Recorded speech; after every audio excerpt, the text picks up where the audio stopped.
Bismillahirrahmanirrahim. Assalamualaikum warahmatullahi wabarakatuh. Selamat datang kembali di Ngaji Quran Channel. Pada kesempatan ini kita akan melanjutkan pembelajaran kita mengaji Al-Quran Surah Al-Baqarah ayat 6 sampai 8. Mari kita mulai. A'udzu billahi minasy syaithanir rajim.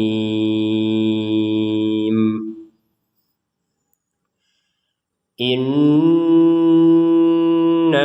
ladzina kafaru sawa'un 'alaihim. Kita berhenti sebentar di sini. Di sini yang perlu dijelaskan ada nun bertasydid sebagaimana yang dijelaskan sebelumnya. Dari 28 huruf hijaiyah, huruf yang ketika bertasydid dari huruf hijaiyah itu hanya ada dua yang didengungkan, yaitu nun dan mim. Jadi kalau ada nun bertasydid dan mim bertasydid, maka tidak hanya ditekan tapi didengungkan. Innal ladzina, di atasnya lam juga ada tasydid, tapi tidak usah didengungkan. Kalau didengungkan kan jadinya kedengarannya innal ladzina. Nah seperti itu. Jadi jangan didengungkan kalau ini, atau jangan terlalu lama tekanannya. Cukup satu kali tekan selesai sudah. Kalau yang ini dua.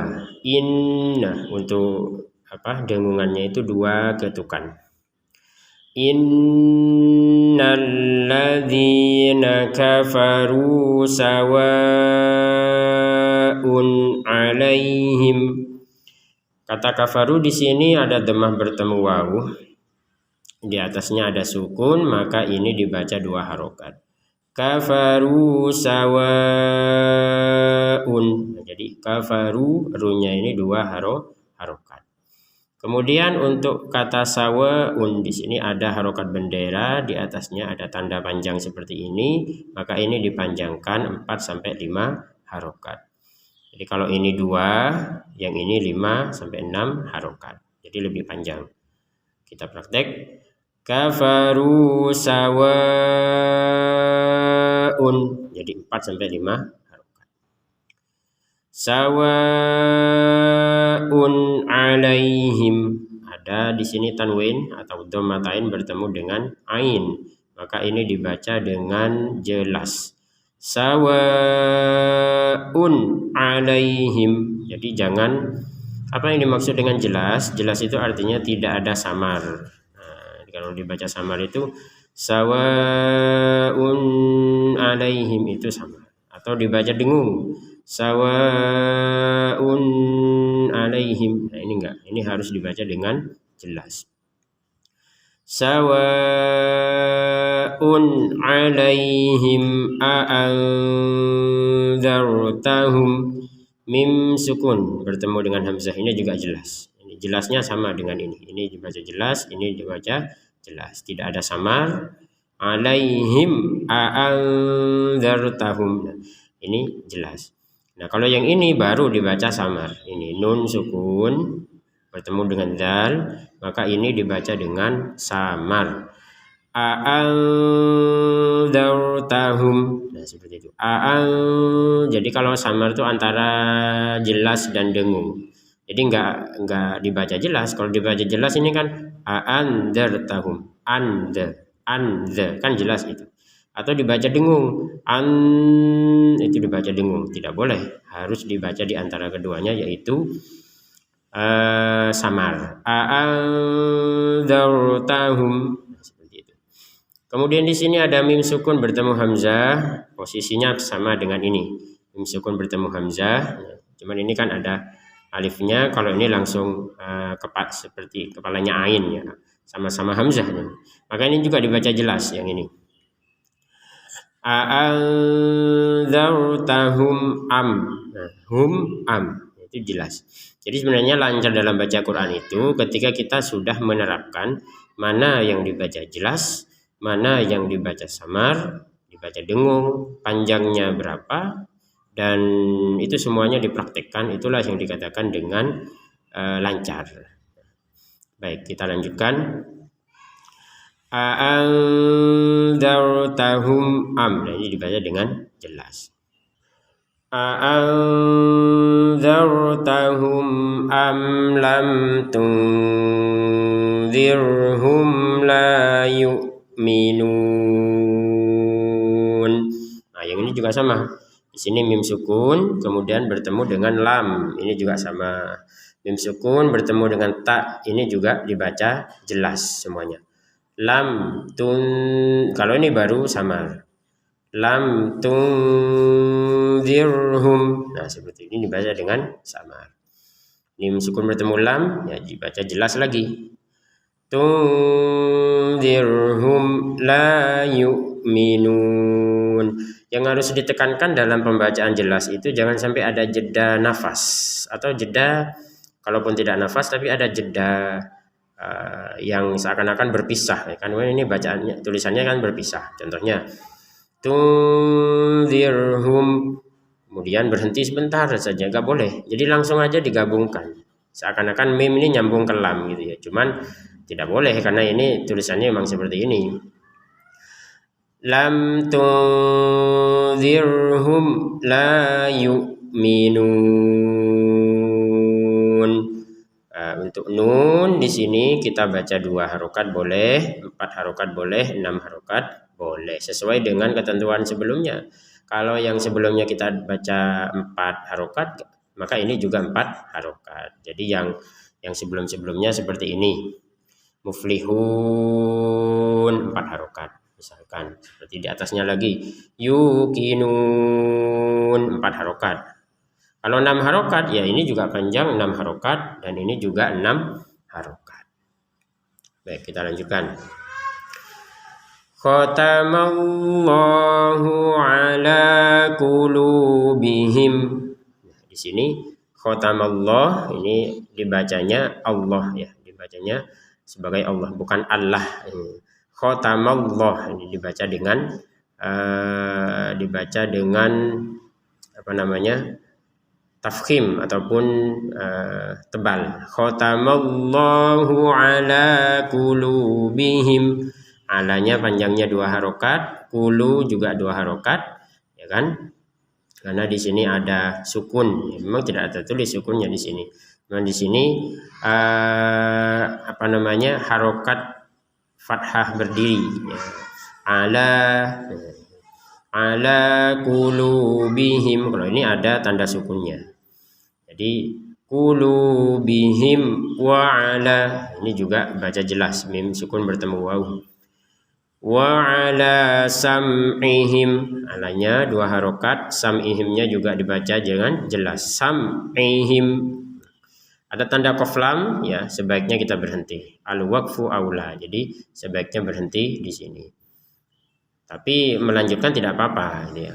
Wa ala sam'ihim wa ala, misalkan kita melanjutkan, jadi dibaca dengan jelas. Kalau berhenti ya berhenti, bernafas kemudian lanjutkan ke wa ala.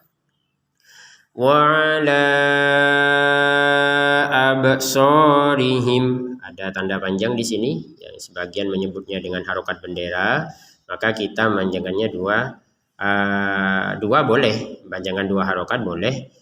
Cuman yang sebelum-sebelumnya harus dibaca dengan 2 harokat juga, atau dibaca 4-5 harokat. Kalau saya sendiri cenderungnya panjangannya 4-5 harokat saja. Jadi biar ada bedanya dengan yang mat yang lebih pendek seperti ini. Wa ala kan tidak ada tanda panjangnya, dibaca 2 harokat ini. Kalau yang ini ada tanda panjangnya seperti ini, dibaca 4-5 harokat.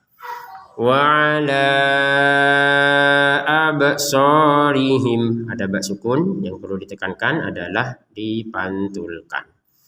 Jadi kalau ada huruf hijaiyah selain yang dipantulkan ya tidak usah dipantulkan. Ini waw ada sukunnya, mim ada sukunnya, mim ada sukunnya, mim ada sukunnya, ini gak usah dipantulkan. Kalau yang ini wajib. Jadi abso, jangan sekedar abso. Nah, itu tidak ada pantulan, nggak boleh, harus ada pantulan absorihim seperti itu. Kita lanjutkan. absarihim ghishawah, mim sukun bertemu ghin kita baca dengan jelas. Absarihim ghishawatu walahum, sya dua harokat. Ini ada tanwin atau dhammatain bertemu wawu, dimasukkan tanwinnya ini ke wawu. Kemudian jangan lupa dengungan. Jadi ghishawatu walahum tuwa. Jadi masukkan tu. Apa maksudnya dimasukkan?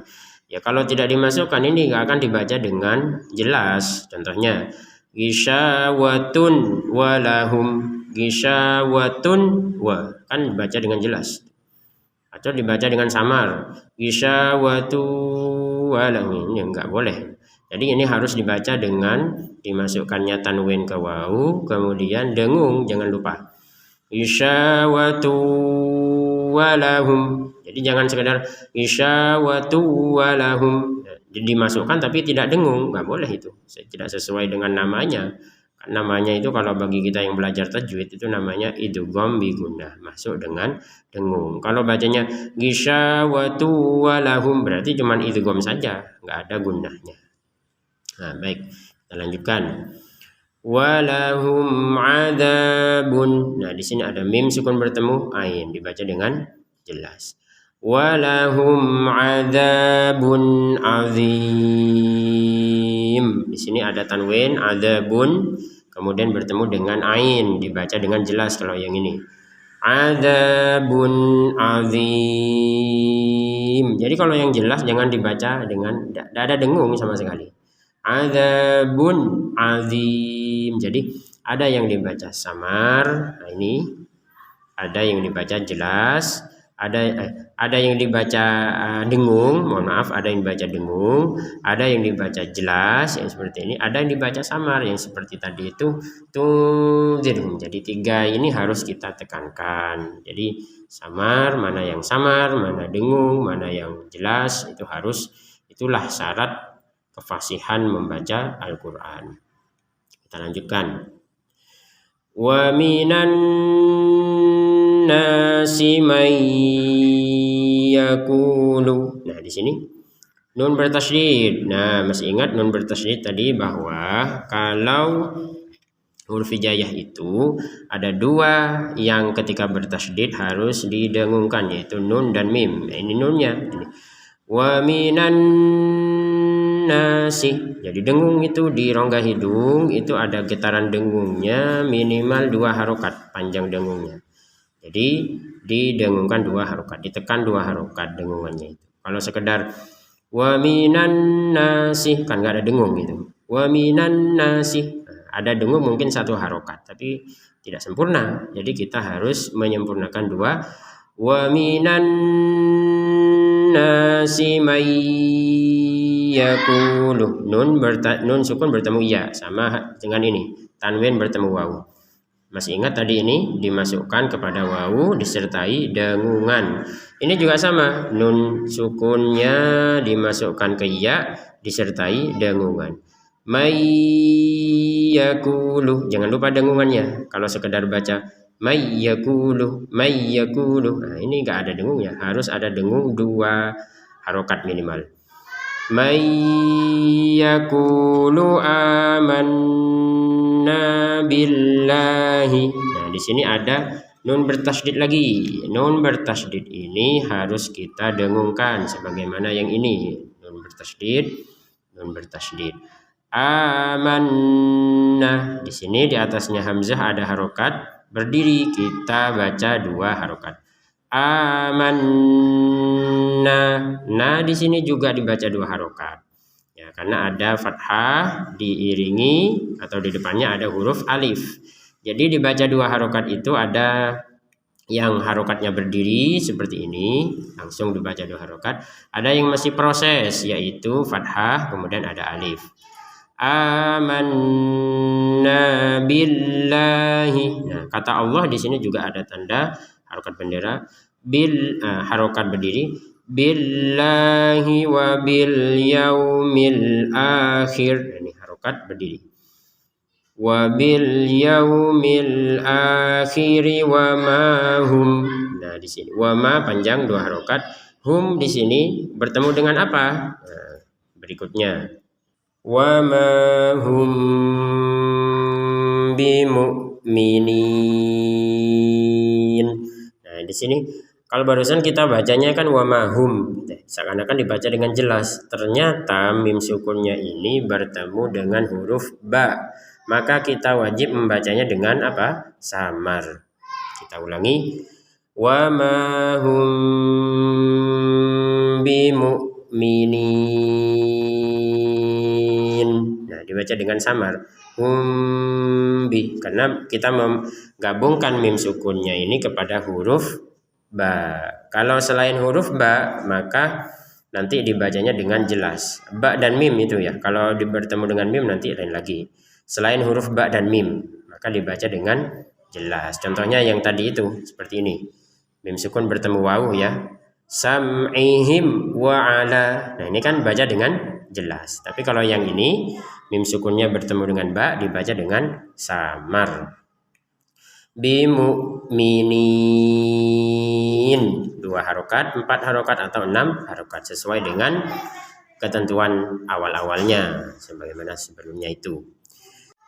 Baik, terima kasih sudah menyimak video pada kesempatan ini.